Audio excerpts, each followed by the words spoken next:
Hi there. So my name is Emily, and I'm going to be talking about cultural diversity. So just to talk a little bit about how cultural diversity aligns with For a Safer Space. So yes, just For a Safer Space does primarily work with members of the Chinese Canadian community. However, our resources are aimed to be inclusive for all cultural and ethnic communities and all minority communities as well. For a Safer Space was originally founded because there are many cultural barriers that make it difficult for ethnic communities to access mental health services. So, just to talk about cultural diversity and myself, from me, diversity has allowed me to gain a new perspective and understanding of another's social location.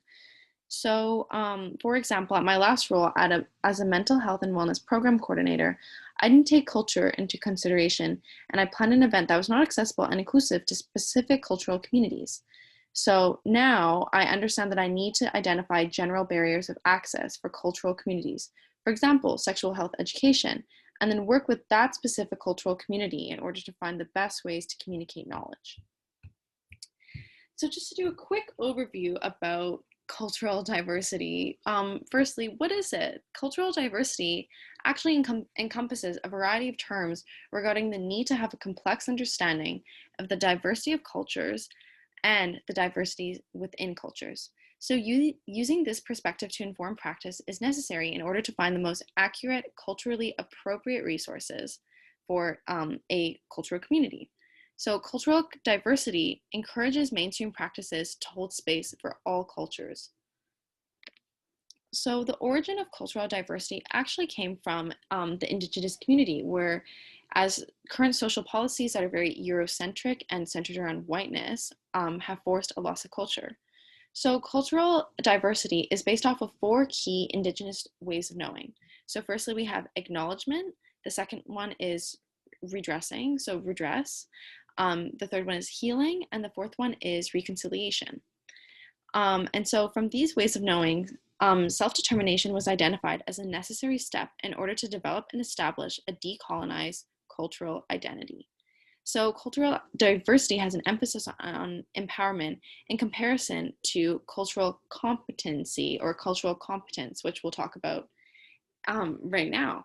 So to talk about some of the challenges with cultural diversity are there are many different terms relating to the subject, yet all of them have very different meanings. However, there's a term that used to be used called cultural competency, which is actually not a very which is super common, and it is supposed to focus on the capacity of the individual to integrate culture into the helping context. However, this term has been used as a method to secure and protect whiteness over the past years. So cultural diversity moves beyond this.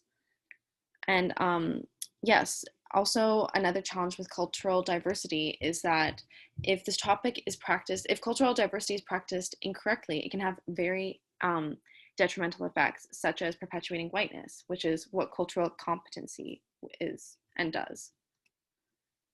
So, some guidelines for social workers when working and using cultural diversity is firstly understanding a diverse view of another cultural group and how this differs from a Euro-Canadian worldview. So, yeah, then also understanding the diversity in another's self-expression is very important. And then also the recognition of colonization and the historical ongoing impacts of it in Canada and within one's own community, the recognition of the importance of an individual's and a community's cultural identity, and an appreciation of the value of cultural knowledge in promoting healing and empowerment for all. So, yeah, just to talk about a few skills associated with cultural diversity. So firstly, we have cultural safety, which analyzes power imbalances and incorporates ideals of self-determination and decolonization.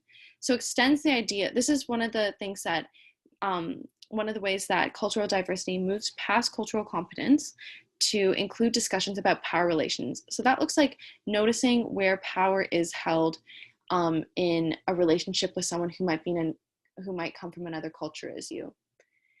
Secondly, cultural reflexivity. And so that looks like self-identification of one's own culture or ethnic group.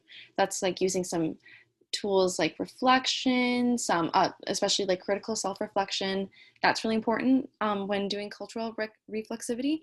And then social positioning yourself in a social setting in order to confront your own bias. So noticing where your own biases are regarding others' cultures. And then lastly, oh, not lastly, but second, lastly, we have cultural sensitivity, which is an acknowledgement by practitioners that that the client is unique and has a different understanding and worldview. So in practice, cultural safety encourages the acceptance of the legitimacy of different and diverse human behaviors and social structures.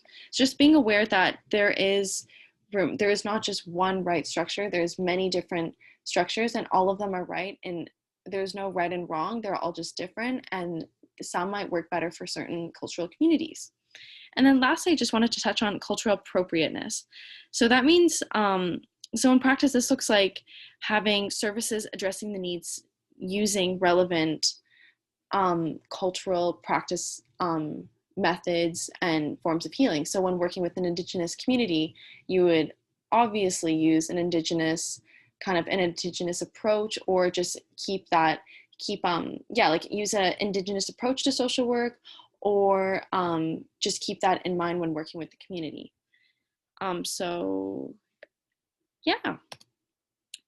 And then I just got all of this information from this amazing book. It's called In Skills for Human Service Practice.